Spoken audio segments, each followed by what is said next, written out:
We decided to go on our dream honeymoon, but my family demanded I bring my sister along. When I told them she could go, if she could afford it, they tried to sell my apartment behind my back to fund her. My husband and I had finally done it. After 3 years of dating and 6 months of marriage, we'd saved enough for our dream vacation to New Zealand. 21 days exploring both islands, hiking through Milford Sound, visiting Hobbiton, experiencing the Maori culture we'd read so much about. The deposit was paid, flights were booked, and we'd even splurged on a few nice hotels to balance out the host and campsites. I was excited to share the news with my family over Sunday dinner. My parents, Albert and Diane, still hosted these weekly gatherings at their house in suburban Connecticut. My older sister Camilla usually came with her husband Zachary and their 2 kids, 8-year-old Caleb and 6-year-old Harper. It was supposed to be a celebration. Wesley and I have some exciting news. I announced his mom brought out her famous pot roast. We're going to New Zealand in October. 3 whole weeks. The reaction wasn't what I expected. Camilla's fork clattered against her plate. Her face crumpled and actual tears started streaming down her cheeks. "That's not fair," she choked out. "We've been talking about taking the kids somewhere special for years and you just get to go wherever you want." I stared at her, completely blindsided. "Mel, we saved for this. It's our honeymoon trip since we couldn't afford one right after the wedding. I need to go," she said, her voice rising. "We need a family vacation. The kids deserve it. Zachary's been working so hard, and we never get to do anything fun."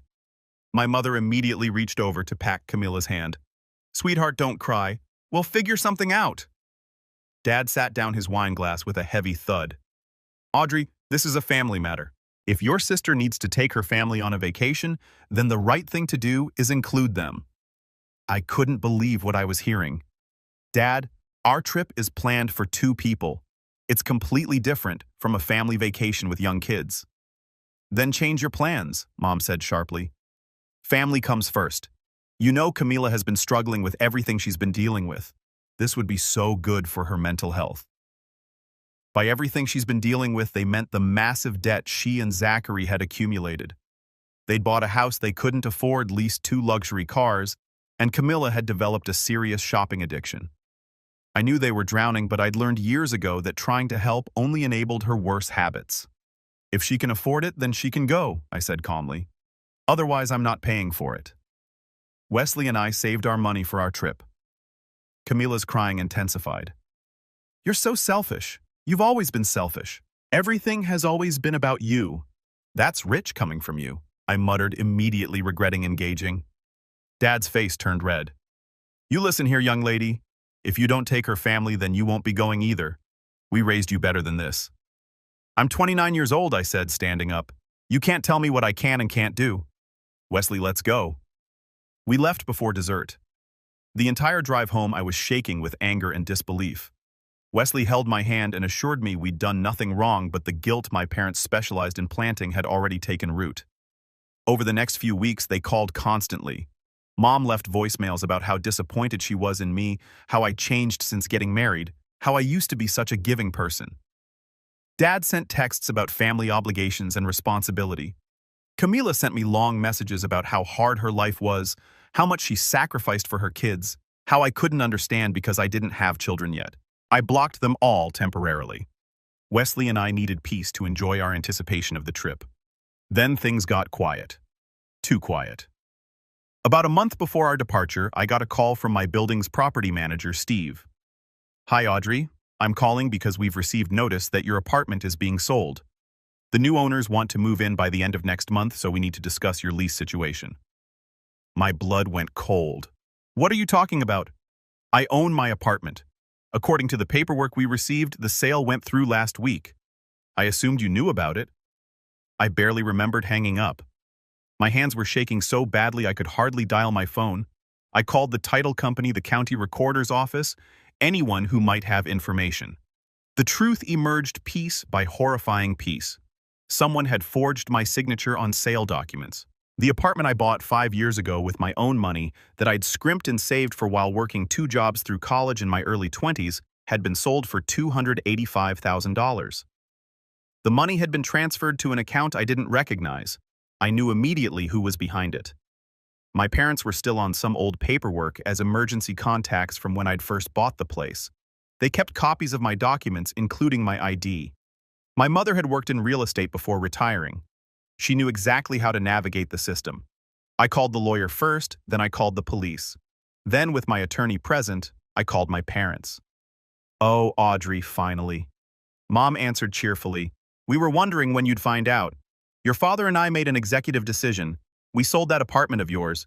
You committed fraud," I said, my voice deadly calm. "You forged my signature." "Don't be so dramatic. We're your parents. We did what was necessary since you refused to do the right thing. Camilla needed help and you have that lovely apartment just sitting there while you're married now.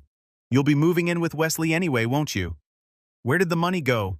Dad took the phone. "We paid off Camilla's credit card debt. She owed $310,000. Can you believe it? The interest alone was killing them. We couldn't stand by and watch our daughter suffer." "I'm your daughter too," I whispered. "Yes, and you're doing just fine. Wesley has a good job. You don't need that apartment. Camilla needed our help. There's more, isn't there?" Mom got back on the line. "Well, since you refused to take them to New Zealand, we bought tickets for Camilla, Zachary, and the kids. They're going to Disneyland instead. Much more appropriate for a family. First-class tickets a week at the Grand Californian, and we set up a $20,000 shopping fund for Camilla. She deserves to feel special." The rest of the money covered their debt. I felt like I was drowning. That was my home. My money. "You had no right." "We had every right," Dad snapped. "We're your parents. You should have listened to us in the first place. This is what you get for not listening to us. Go enjoy that holiday because you won't have a home anymore." I heard laughter in the background. Camilla, Zachary, even the kids were there all laughing at me. "That's hilarious, isn't it?" Camilla's voice came through. Little Audrey finally learning the world doesn't revolve around her. More laughter. They were having a party celebrating what they'd done to me. Something snapped into place in my mind. I smiled, genuinely smiled. A washed over me. "What's so funny?" Dad snapped, irritated. "Why are you quiet? Don't you understand what we've done?" "The house you sold was actually Wesley's investment property," I replied sweetly. The laughter stopped.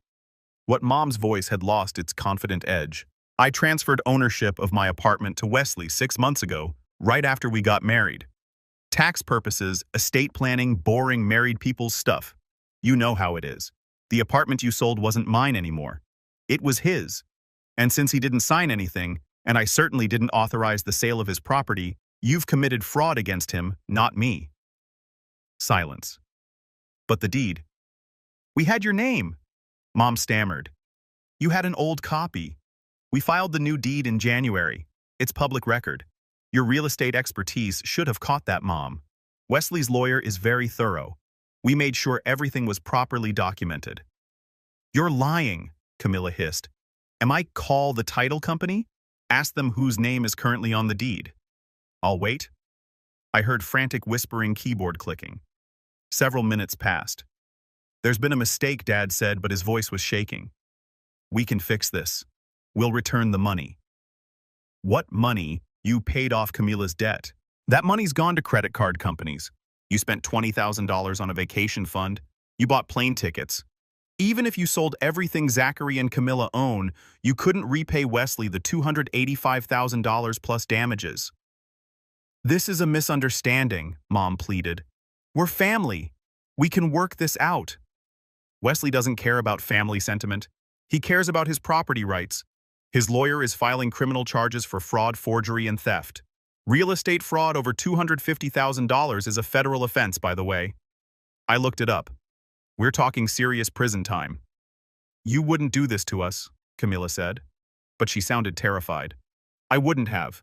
But you thought it was hilarious to steal my home and mock me for it. Wesley has no emotional attachment to any of you. This is just business to him." That was completely true. When I told Wesley what happened, his fury was ice cold and calculating. He'd called his lawyer within minutes. "I don't care if they're your parents," he'd said. "Nobody steals from us and gets away with it." "Please," Mom whispered. "We made a mistake. We'll make it right. How you've already spent the money. The sale is fraudulent, so Wesley keeps his property. The buyers will sue you for return of their purchase price plus damages. You've given away nearly $300,000 of someone else's money. How will you make that right?" "Well, take out a loan," Dad said desperately. "With what collateral?" "Your house. That might cover part of it maybe, but it won't cover the criminal penalties or the civil damages Wesley's pursuing. His lawyer estimates the total damages, including his housing costs. While this gets resolved, emotional distress and punitive damages will exceed $500,000. I heard crying. Whether it was Mom or Camila, I couldn't tell. There's more, I continued. Wesley's lawyer discovered that you took out the credit cards in Camila's name using her information, but you co-signed on several of them. When you used stolen money to pay them off, you essentially laundered stolen funds. The credit card companies are being notified. They'll likely pursue charges too. How could you do this to your family? Dad asked, his voice broken. I didn't do anything. You did this. You stole. You forged documents. You committed fraud. You laughed about it. You mocked me for it. These are just the consequences of your choices. We'll go to the police ourselves, Mom said frantically. We'll explain. It was a misunderstanding. We'll tell them we made a mistake. Wesley's lawyer filed a police report 2 hours ago, but sure, you can turn yourselves in. It might look better for sentencing. More crying. Zachary was yelling something in the background about how this was all Camila's fault. Caleb and Harper were asking what was happening. I felt a twinge of guilt about the kids, but I pushed it down. Their parents made these choices. Audrey, please, Camila begged. My children will be left without a mother, without both parents. Is that what you want? I want you to face consequences for your actions. For once in your life, what I wanted was to own my home and take a vacation with my husband. You took that from me and laughed. We can't go to prison. Dad said, your mother has health issues. We're too old. Then you'll need a very good lawyer. I suggest you sell everything you own and start preparing your defense. I hung up. Wesley was waiting in the living room. How did it go? They're panicking. They realize what they've done. He pulled me into his arms. I'm sorry you have to go through this. I know they're your family. They stopped being my family when they stole from us and celebrated it. Over the next few days, things escalated quickly. My parents tried everything to reach me. They showed up at Wesley's apartment where we'd been staying since I'd found out about the sale. Security turned them away. They tried reaching me at work, but I'd warned the front desk. They sent emails, texts, even had their pastor call me. Pastor Robert left a voicemail that made my blood boil. Audrey, your parents are devastated. They made a mistake in judgment, but surely you can find it in your heart to forgive them. The Bible teaches us about mercy and grace. Holding on to anger will only poison your own soul. Please call me so we can discuss this like reasonable Christians. I deleted it without responding. The same church community that had celebrated Camila's lavish wedding, that had thrown her multiple baby showers, that had always fawned over her perfect family while barely acknowledging my existence. Now, they wanted to lecture me about forgiveness. My mother's emails became increasingly frantic. She described in detail how stressed they were, how Dad had started having chest pains, how she couldn't sleep at night. She reminded me of every sacrifice they'd made, raising me, every birthday party, every school event they'd attended, as if 18 years of basic parenting erased the theft of my life's work. Camila sent me a video message. She was crying, makeup running down her face with Caleb and Harper visible in the background. Please, Jen, look at them. Look at your niece and nephew. They're going to lose their grandparents because of you. They're going to lose their mother. Is that what you want? For innocent children to suffer? The manipulation was stunning in its audacity. They'd stolen from me, and somehow I was the villain for not absorbing the consequences quietly. Wesley found me watching the video for the third time, tears streaming down my face. Hey, come here. He pulled me close. You know this isn't your fault, right? They're making me feel like a monster. That's what manipulative people do. They flip the script so you're the bad guy for having boundaries. Your parents committed serious crimes. Your sister enabled it and benefited from it. Now they're facing consequences, and they want you to save them from those consequences. But that's not your job. What if something happens to my dad? Those chest pains are probably stress-related and will resolve once this is settled. But even if they're serious, that doesn't erase what they did. Criminals have health problems all the time. It doesn't mean they get a free pass. I knew he was right, but the guilt was overwhelming. Years of conditioning don't disappear overnight. The breaking point came when Camila showed up at my office. I was in a meeting when my assistant knocked urgently. I'm sorry to interrupt, but there's a woman in the lobby causing a scene. She says she's your sister and won't leave until she talks to you. I excused myself and found Camilla in the reception area, her voice echoing through the professional space. You can't hide from me forever. We're family. You owe us. Lower your voice, I said quietly. You're embarrassing yourself. I'm embarrassing myself. You're trying to put our parents in prison. You're trying to destroy my family. My coworkers were staring. Mr. Lawson, the senior partner, had stepped out of his office to see what the commotion was about. You need to leave now, not until you drop this ridiculous lawsuit. We're sorry. Okay, we said we're sorry. What more do you want from us? I want you to face the consequences of stealing nearly $300,000 from my husband. It was your apartment. You're married now. What's his is yours, and what's yours is his right. So technically it was yours too. The logic was so twisted, I almost laughed. That's not how property law works. And even if it were, you still had no right to take it. Mom and Dad needed to help me. I'm drowning, Jen. The debt collectors are calling every day. Zachary's talking about leaving me. I can't sleep. I can't eat. I need help. You needed help before you racked up $310,000 in credit card debt. You needed help before you bought a house you couldn't afford and leased cars you had no business driving. You needed help years ago, but every time anyone tried to set boundaries or suggest financial counseling, you threw a tantrum and Mom and Dad caved. This is the result of a lifetime of bad decisions. So you're just going to let us lose everything. You're going to let my kids grow up without their mother. Your kids are going to grow up learning that actions have consequences. That's a better lesson than the one you've been teaching them. Security arrived then. Two large men who politely but firmly escorted Camilla out. She was screaming the entire way. You're going to regret this. You're going to be sorry. You're a terrible sister. I hate you, Mr. Lawson approached me afterward. Is everything all right? I'm sorry about the disruption. It's a family legal matter that's gotten complicated. No need to apologize, but Audrey, if you need any time off to deal with this, please let me know. And if there are any safety concerns, we can arrange additional security. The fact that my boss was offering me security for my own family was surreal. That evening, I met with Wesley and his lawyer again. They'd received the police reports and the findings from the title company's investigation. The evidence was damning. My mother had used her old real estate connections to rush the fraudulent sale through. She'd forged not just my signature, but Wesley's on several documents. She'd lied to the title company, claiming Wesley and I were traveling abroad and had authorized her to complete the transaction on our behalf. The prosecutor is calling it one of the most clear-cut fraud cases she's seen. The lawyer explained, your mother's real estate background actually makes it worse because she knew exactly what she was doing. This wasn't an innocent mistake. It was calculated and deliberate. What about the buyers? I asked the people who purchased the apartment. They're victims too.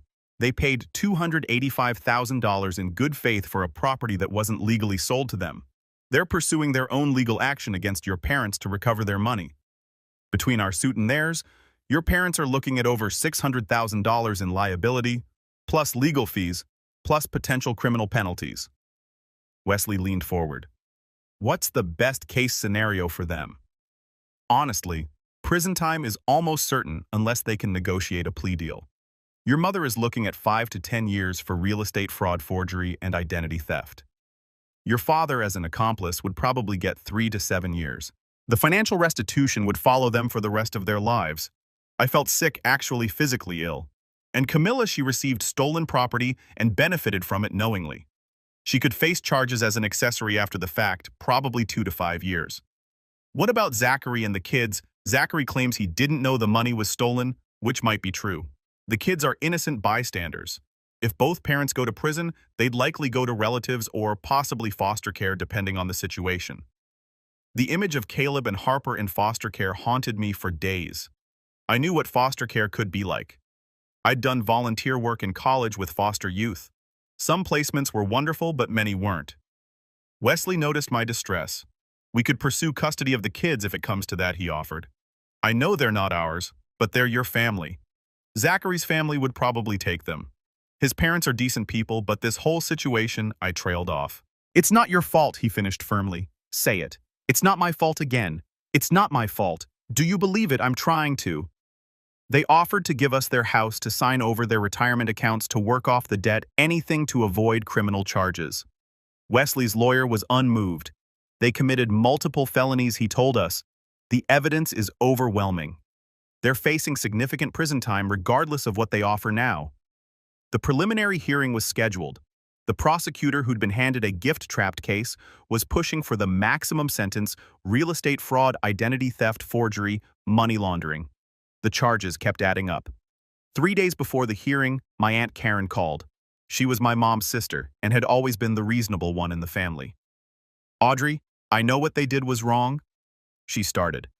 "But they're still your parents. Camilla is still your sister. Is destroying them really the answer?" "They destroyed themselves, Aunt Karen. Your mother is having panic attacks. Your father's blood pressure is through the roof. Camilla has attempted to hurt herself. The kids are traumatized all over a misunderstanding about property. It wasn't a misunderstanding. They deliberately stole from us and bragged about it. They made a terrible mistake. But prison, you'll never have a relationship with them again. You'll never see your niece and nephew grow up. Is money worth that I was quiet for a long time? It was never about the money. Then, what is it about respect, boundaries, consequences?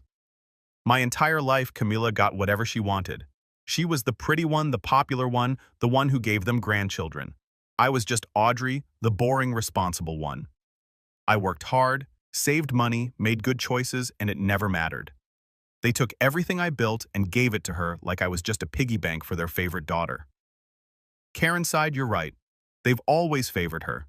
It wasn't fair to you. When I said no to funding her vacation, I finally set a boundary and they obliterated it in the worst possible way. Then they laughed at me for it. They need to understand that actions have consequences. What do you want, Audrey, really? I thought about it. I want them to understand what they did. I want a genuine apology. I want restitution, even if it takes them the rest of their lives to pay it back. And I want them to get help because this family dynamic is sick. If Wesley drops the charges, would you be willing to work toward that? Wesley won't drop the charges. His property was stolen. What if your parents deeded their house to Wesley, signed over their retirement accounts, and committed to a payment plan for the rest of the debt? What if Camilla and Zachary agreed to financial counseling and therapy? What if they all signed contracts acknowledging what they did and agreeing to your terms? That's not my decision. It's Wesley's. I talked to Wesley that night. He was skeptical but willing to listen. "I hate what they did to you," he said. "I hate that they thought they could get away with it, but I also know that sending your parents to prison won't undo the damage. It'll just create more pain." "What are you saying?" "I'm saying that if they agree to real consequences, meaningful restitution, and genuine change, I'm willing to consider a settlement instead of pressing charges. But the terms will be harsh, and if they violate any part of the agreement, we move forward with prosecution immediately. No second chances." Wesley's lawyer drew up a settlement agreement that was more like a punishment contract. My parents would deed their house to Wesley.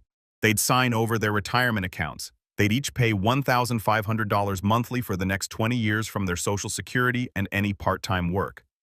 Camilla and Zachary would contribute $1,000 monthly. All of them would attend financial counseling and family therapy. They'd have no contact with us unless we initiated it.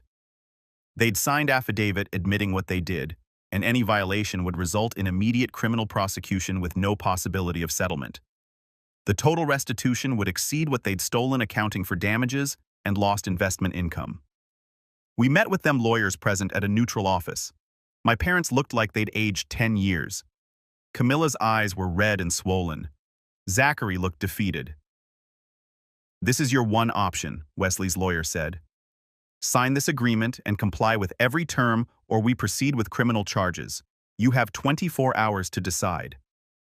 My mother reached for my hand. I pulled away. "Jenny, please, I'm so sorry. We were wrong. We were horribly wrong. I know you are.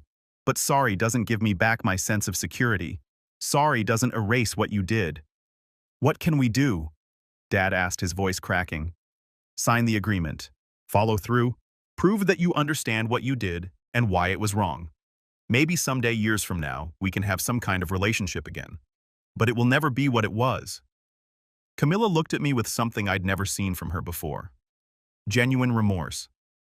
"I'm the one who pushed for this," she admitted. "I was jealous of you. I've always been jealous. You had your life together and mine was falling apart.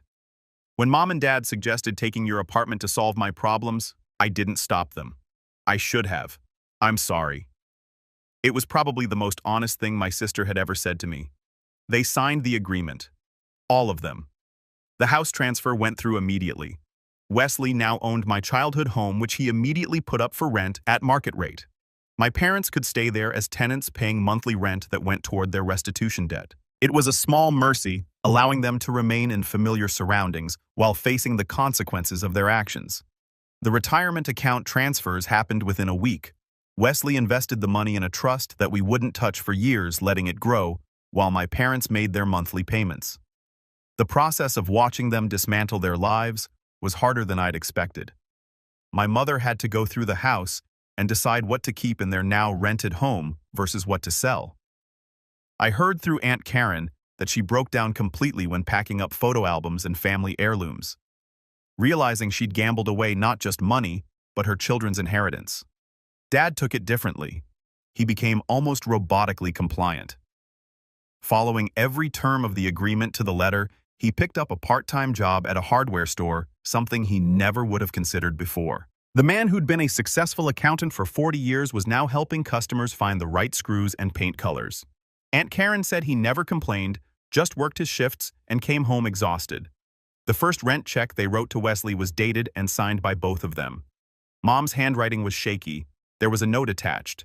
First payment of many. We understand this doesn't fix anything, but we're committed to following through. Wesley showed it to me. How do you feel, Hollow? I admitted. I thought I'd feel vindicated or satisfied, but I just feel hollow. That's normal. Enforcing consequences doesn't feel good even when it's necessary. I kept the note in a drawer, unsure why I was saving it. Camilla and Zachary sold their luxury cars and downgraded to used vehicles. They put their house on the market and moved into a smaller apartment. Both picked up second jobs. The kids adjusted to a different lifestyle, one without the constant material excess they'd known. Through Aunt Karen, I learned that Caleb had asked why they didn't live in their big house anymore. Camilla had sat him down and explained in age-appropriate terms that Mommy had made some very bad choices with money, and now the family had to fix those mistakes. She told him they'd done something wrong to Aunt Audrey and Uncle Wesley, and they were working to make it right. How long will it take? Caleb had asked. A very long time, sweetie. Maybe until you're grown up. According to Karen, Caleb had been quiet for a while, then said, Aunt Audrey must be really mad at us. She has every right to be. Camilla had told him what we did was very, very wrong. Hearing that conversation secondhand broke something in me. I found myself crying in the shower, in the car, at random moments throughout the day. Wesley held me through it, never telling me to stop or to get over it. You're grieving, he said. You're grieving the family you thought you had in the relationship you'll never get back. That's okay. Grieve it. My parents started therapy both individual and as a couple. Camilla and Zachary did the same, focusing on their financial issues and their marriage, which was strained under the weight of their choices. I heard updates through Karen, who'd become the unofficial mediator and information conduit. Mom was working through a lifetime of resentment and inadequacy issues stemming from her own childhood. Dad was confronting his tendency to avoid conflict by enabling destructive behavior. They were learning in their 60s lessons they should have learned decades earlier. Camilla's therapy revealed shopping addiction rooted in deep insecurity and comparison. She'd spent her whole life trying to project an image of perfection, and the debt was the price of that facade.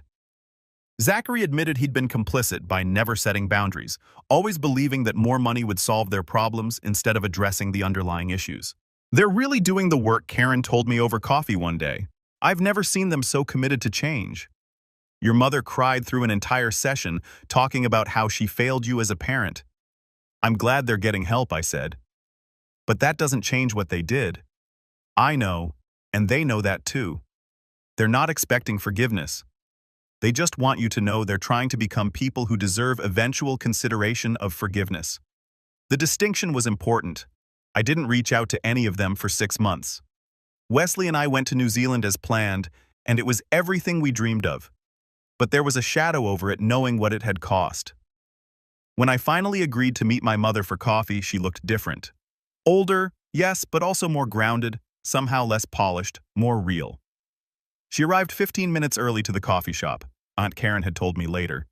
She changed her outfit 3 times at home, anxious about making the right impression. She ordered nothing, just sat at the corner table, wringing her hands until I arrived. "Thank you for meeting me," she said quietly. "This doesn't mean everything is fine. I know. I've learned a lot in therapy about myself, about how I parented you and Camilla differently, about the damage I caused. Your father and I enabled your sister her entire life, and we punished you for being responsible. We taught her that she could always be bailed out, and we taught you that your needs didn't matter. That was cruel." I was surprised by her insight. Yes, it was. I've been thinking about specific moments. Do you remember when you were 12 and you saved all your birthday money to buy that telescope? You'd wanted one for 2 years, researched models, compared prices. You were so excited. I remembered. I'd saved $200, which was a fortune to 12-year-old me. And Camilla threw a fit because her friend got a car for her 16th birthday and she wanted one too, even though she wouldn't be 16 for another 3 months and didn't even have her permit yet. Your father and I took your telescope money to put toward a down payment on her car. We told you the telescope could wait, that family needed to help family. My throat tightened. I'd forgotten about that until she mentioned it. You never asked for anything again. Mom continued, her voice breaking. You just stopped expecting anything from us. You got a job at 14, paid your own way through everything. We told ourselves you were independent and self-sufficient, but really we just taught you that asking us for help was pointless. Why are you telling me this now? Because my therapist asked me to write down every instance I could remember where we chose Camilla over you. I filled 37 pages. 37 pages of moments where we failed you, where we taught you that you were less important, less deserving of our time, attention, and resources. And those were just the ones I could remember. There are probably hundreds more. I didn't know what to say. Part of me wanted to rage at her for all those moments. Part of me wanted to comfort her because she looked so broken. Mostly, I just felt tired. I'm working on myself, she continued. I'm trying to understand why I did what I did. My therapist thinks I was so afraid of Camilla's emotional reactions that I'd do anything to prevent her meltdowns, even if it meant sacrificing your well-being. And with you being so self-sufficient, it was easy to pretend you didn't need anything from us. I needed parents, I said softly. I needed to know I mattered. You did matter. You do matter. I just failed to show you that in any meaningful way. She wiped her eyes. I don't expect you to forgive me. I'm not sure I deserve forgiveness, but I want you to know that I'm working on myself. I'm trying to be better. Even if it's too late for us, maybe I can at least become someone who understands what she did wrong. We talked for an hour. It wasn't a reconciliation, but it was a start. A very small start. Before we parted, Mom handed me an envelope. Don't open it now. Just when you're ready. I took it home and left it on my dresser for 3 days before opening it. Inside was a letter and several photographs. The letter detailed specific apologies for specific incidents, dozens of them. The time they'd missed my high school graduation because Camilla had a hair appointment for prom. The time they'd given my college fund to Camilla for her wedding. The time they told me not to apply to my dream school because they were already paying for Camilla's education. Moment after moment outlined with clarity and remorse. The photographs were of me as a child, as a teenager at my own wedding. In each one, I was alone or with friends, never with my parents or sister. Mom had written on the back of each one, I should have been there. I'm sorry I wasn't. Wesley found me crying over them. Are those from your mom? I nodded, unable to speak. He looked through them, reading the notes. She's really facing what she did. It doesn't change anything. No, but it matters. Acknowledgement matters. Over the following year, my parents and sister kept up with their payments. They attended every therapy session. They sent occasional updates through Aunt Karen, respecting the boundary about direct contact unless I initiated it. Dad wrote me a letter 6 months in. It was awkward and stilted, not flowery or overly emotional. He apologized for being passive, for letting Mom make decisions he knew were wrong, for choosing the path of least resistance, instead of protecting both his daughters equally. He said he was learning to speak up, to set boundaries, to be uncomfortable when it was necessary. Your mother and I are learning to be partners instead of enablers, he wrote. We're learning to communicate. We're learning that love sometimes means saying no. I wish I'd learned these lessons 40 years ago. I'm sorry you had to be the one to teach them to us. Camilla sent me a letter on my 30th birthday. In it, she acknowledged specific ways she'd mistreated me throughout our lives. She didn't ask for forgiveness or try to excuse her behavior. She simply owned it, apologized for it, and told me she was working to be better for her children's sake. "I don't want Caleb and Harper to grow up thinking they're entitled to whatever they want," she wrote. "I don't want them to think relationships are transactional or that family is a bank. I'm teaching them about consequences, about saving, about earning things. They have chore charts and allowances and savings goals. They're learning lessons I never learned, and it's hard, but it's necessary." She included a photo of the kids at a lemonade stand they'd set up to earn money for new bikes. Both of them were grinning despite the heat, proud of their entrepreneurship. "They've earned $47 so far," Camilla wrote. "They're halfway to their goal. When they get there, they'll appreciate those bikes more than any gift I could have bought them. I'm learning that alongside them." I kept the letter. I didn't respond, but I kept it. Wesley and I eventually bought our own place, a beautiful condo downtown. We kept my parents as tenants in the house, and they continued their payments faithfully. The trust fund from their retirement accounts grew steadily. 2 years after everything happened, we had a daughter. I named her Malene after Wesley's grandmother. When I sent a birth announcement to my parents, my mother called asking if she could visit. "Not yet," I told her. "But someday when Malene is older and I've had more time to heal. I'm not ready to let you back into my life fully, but I'm not closing the door forever either." "That's more than I deserve," Mom said, her voice thick with emotion. "Thank you." 3 years and my parents and sister had paid back nearly $145,000. They'd never missed a payment, never violated the agreement. They transformed their lives not because they wanted to, but because they had to. And somewhere along the way, that forced change became genuine growth. I invited them to Malene's 3rd birthday party. It was awkward and emotional, but it was also healing in a strange way. My parents were different people now, humbled and more self-aware. Camilla was focused on her own children, teaching them about responsibility and consequences in ways she'd never been taught. We didn't hug, we didn't pretend everything was fine, but we were civil, respectful even. After everyone left, Wesley asked me if I regretted how we'd handled things. "No," I said, watching Malene play with her new toys. "They needed to face real consequences. If we just let it go, they would have never changed. They would have taught Malene's cousins that actions don't matter if you're family. Sometimes the most loving thing you can do is enforce boundaries even when it's hard." "Do you think you'll ever fully forgive them?" I considered the question carefully. "I don't know. Maybe forgiveness isn't the point. Maybe the point is that they learned, they changed, and they're still working to make amends. That's worth something. Even if the relationship never goes back to what it was before, because honestly what it was before wasn't healthy either." He kissed my forehead. "You're pretty wise. You know that." I learned it the hard way. My family would spend the next 17 years making monthly payments, attending therapy, and proving through their actions that they'd changed. Whether we'd ever be close again remained uncertain, but they understood now that I wasn't just the reliable daughter they could take advantage of. The backup plan for when Camilla's life fell apart. I was a person with boundaries, with rights, with value beyond what I could provide to them. And when they crossed that line, they'd faced consequences that permanently altered all of our lives. Sometimes I wondered if I should have handled it differently, been more forgiving, put family first, the way they'd always demanded. But then I'd remember the laughter, the mockery, the casual cruelty of that phone call. I'd remember years of being treated as less important, less deserving, less loved than my sister. And I'd remember that teaching people how to treat you sometimes requires hard lessons. My apartment, the one they tried to steal, remained Wesley's property. We eventually sold it for a profit and put the money toward Malene's college fund. My parents' house, which Wesley had taken as restitution, became a rental property that provided steady income. The retirement accounts grew in the trust fund, securing our daughter's future. The financial outcome of their betrayal ended up benefiting us significantly.